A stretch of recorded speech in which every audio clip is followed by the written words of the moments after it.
Summary of Always Hungry by David Ludwig. Introduction.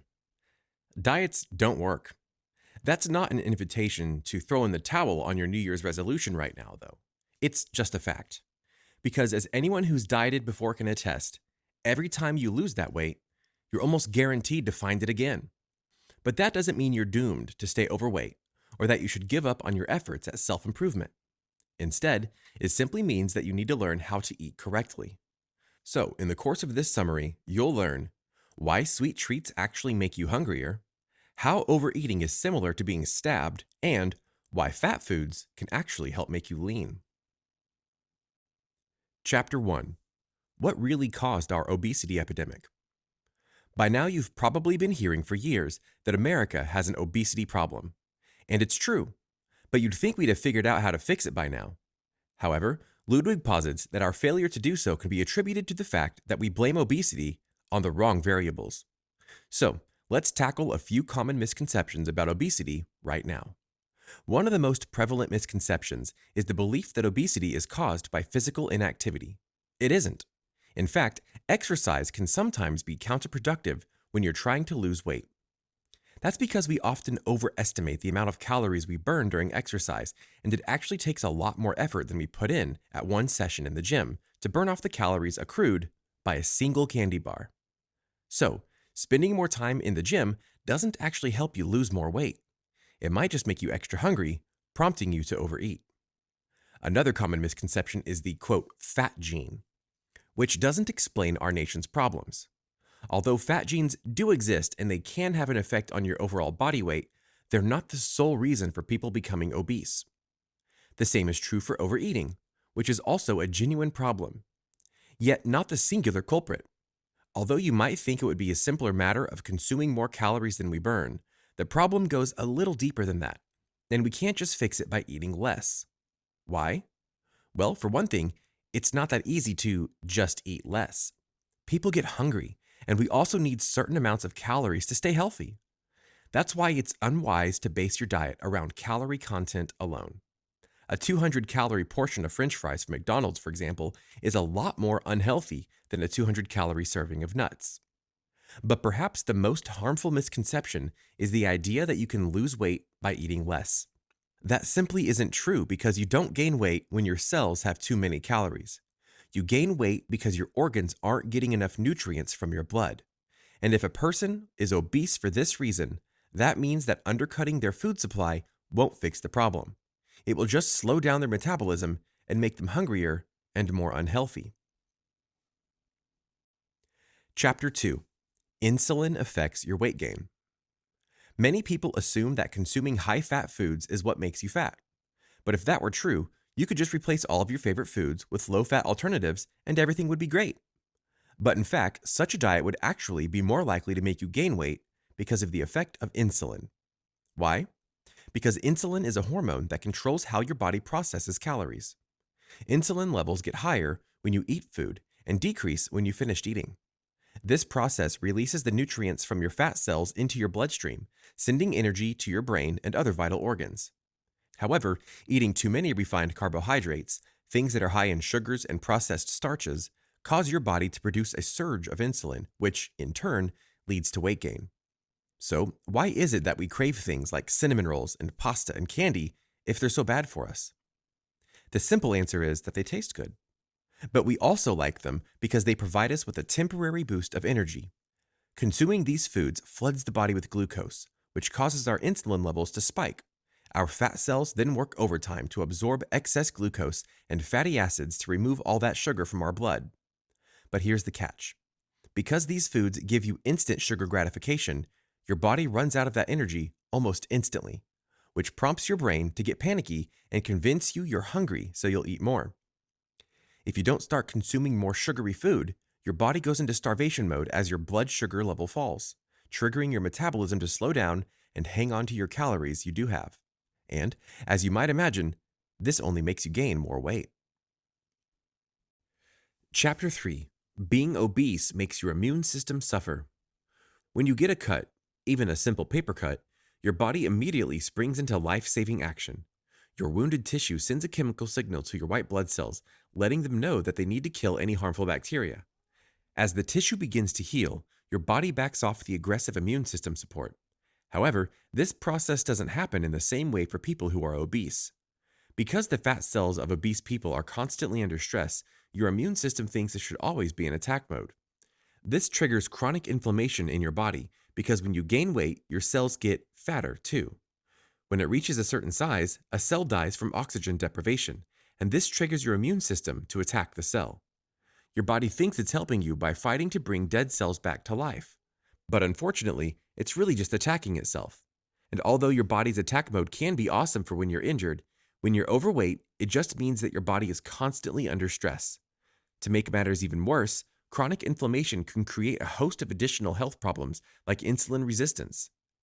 Insulin resistance is problematic because it means that when fat cells are desensitized to the body's signals to reserve calories for later, excess sugar and fat remain in your blood.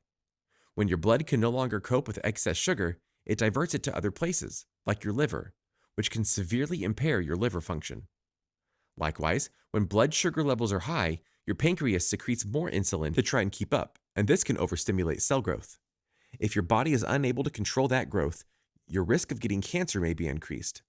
And after repeatedly fighting this battle, your pancreas may get weary and be unable to keep up and produce enough insulin. And sadly, that's how people develop type 2 diabetes. Chapter 4. Eat the correct foods.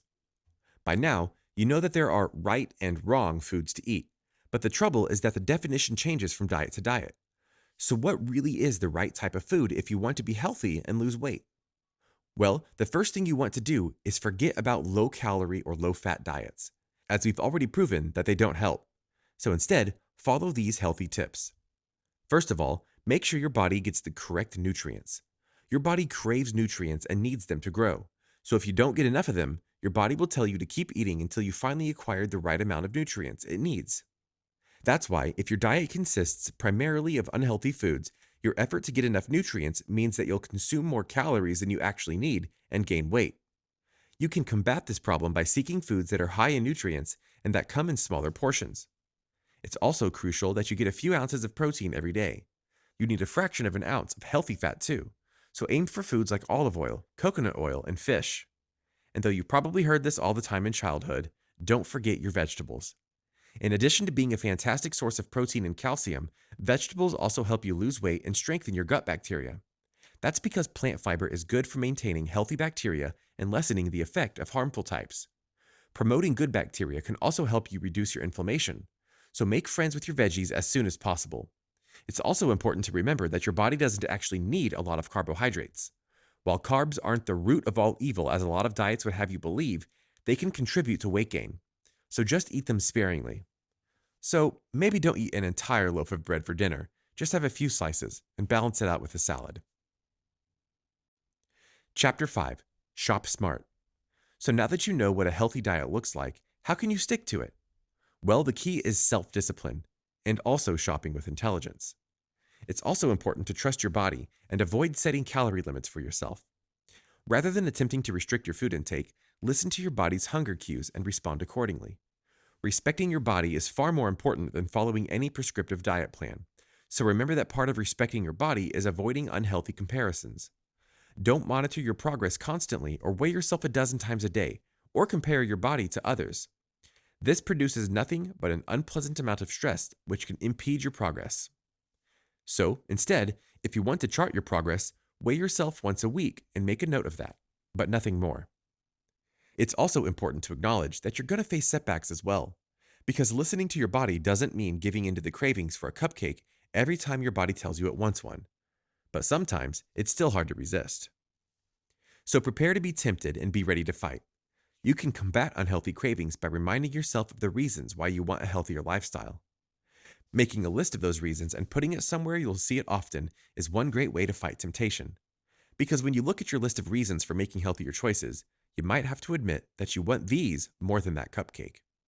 Another great tip is to prepare for the moments that will catch you by surprise. A lot of healthy eating patterns are abandoned because people get home from work too late and it's easier to order a pizza than cooking a balanced meal. And while that's very understandable, it's also preventable. So make your kitchen convenient by stocking up on all the healthy things you need ahead of time. Keeping pre-cut vegetables, fresh meat, keeping pre-cut vegetables, fresh meat, and whole milk products on hand, along with healthy snacks like nuts, frozen tropical fruits, and dark chocolate, can minimize the time between your cravings and the completion of a home-cooked, healthy meal. Chapter 6. Conquer your cravings. One of the most important steps to cultivating a healthy lifestyle is lowering your body's insulin levels. So, for the first 2 weeks of your new attempt at making healthy food choices, avoid any food that might trigger your body's unhealthy cravings. For 2 weeks, don't give yourself any processed foods or anything that contains added processed sugars. Instead, shoot for real foods like starchy vegetables, fish, eggs, and cheese. If you balance your diet appropriately, foods like these can actually meet most of your body's nutritional needs.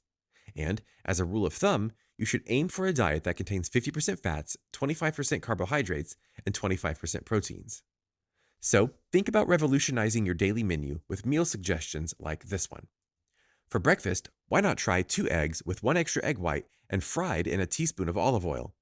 You can top the eggs with a spicy chili sauce and 2 tablespoons of shredded cheese. And on the side, enjoy a delicious cup of Greek yogurt with fresh raspberries. Just think of how a breakfast like that would revamp your morning. And a quick word of advice, however. When it comes to that chili sauce suggestion, don't just run to the store and grab the first chili sauce you find, as this will lead you right back to consuming processed sugars. Because yes, processed sugars are in everything, even chili sauce. Instead, you can make your own ranchero sauce at home by chopping 1 yellow bell pepper, 1 green bell pepper, a clove of garlic, and 1 small onion. If you don't have the time to do it by hand, this can easily be thrown into the food processor.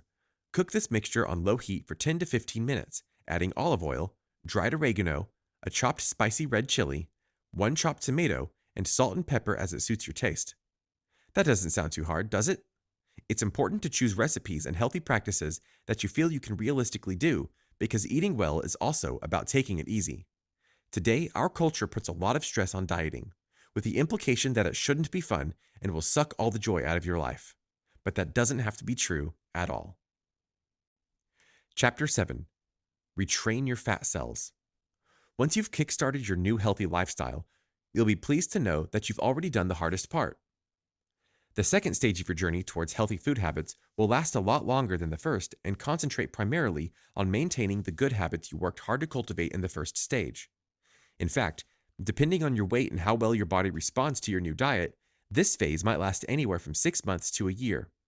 You can increase the success of this phase by retraining your cells through the introduction of healthy carbs. After you've gone a while without consuming excess carbohydrates or overly processed foods, you can start to reintroduce some healthy carbs back into your diet and see how your body responds. At this point, your body should be able to produce a healthy amount of insulin.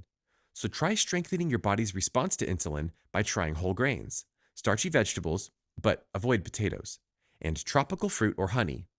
You can also try a half cup of brown rice, oats, or quinoa 3 times a week. As you introduce these foods, monitor your body's response. If you find that your cravings are increasing, your body's insulin levels are likely culprits. So, if you catch this happening, dial it back on the carbs and give your body what it truly needs by increasing your consumptions of fats and proteins. You can also burn excess carbs through exercise. Although a healthy lifestyle shouldn't rely too heavily on either diet or exercise, a balance of both is essential to optimum health. Plus, exercise can actually increase your insulin sensitivity, which will improve your body's ability to process insulin. So, if a daily walk isn't already a part of your routine, make it one. And once you've added that to your lifestyle as a consistent habit, consider adding some upgrades like a half hour of moderate physical activity through practicing yoga or going for a light hike. These forms of exercise will help you retrain your fat cells and keep you healthier overall. Chapter 8. Mindful eating reduces stress. Remember how we talked earlier about the importance of taking it easy? Well, it's so important that we're actually going to reiterate it again.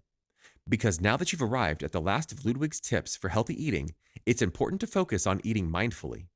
Mindfulness can best be defined as a state of awareness achieved by focusing on the present moment and a calm acknowledgement of the feelings, thoughts, and bodily sensations you're experiencing. Put simply, that means staying conscious of where you are in your journey and how the choices you're making are affecting you. This is an important part of staying in control of your cravings because we all know how stress can make us overeat or crave unhealthy things. There are a few things you can do to reduce the stress from your new eating habits. One best practice is to always avoid eating in front of the computer or TV. Getting lost in a show or getting caught up with your work is a surefire killer of mindfulness because it distracts you from being present in the moment and considering how full you're getting. If possible, you should also try to avoid having stressful conversations while you're eating because stress makes us want to overeat. However, when stress is unavoidable, you should try some light exercise instead of giving in to cravings to cope. Activities like taking a walk, going for a swim, or exploring pretty areas of nature can help you to feel centered and at peace. Final summary. There are many common misconceptions about how obesity occurs, but we can fight them with an understanding of healthy eating habits. When we acknowledge that cutting calories, starving ourselves, or pursuing low-fat diets won't make us thinner, we can replace these unhealthy dieting trends with better eating choices. Through the practice of mindful eating, training our fat cells, and recalibrating our diet through the consumption of healthy foods, we can reclaim our bodies and tune in to what they need. Did you like this audiobook summary? Click the like button now to support our channel and click subscribe if you want to get notified each time we post a new free audiobook summary on YouTube.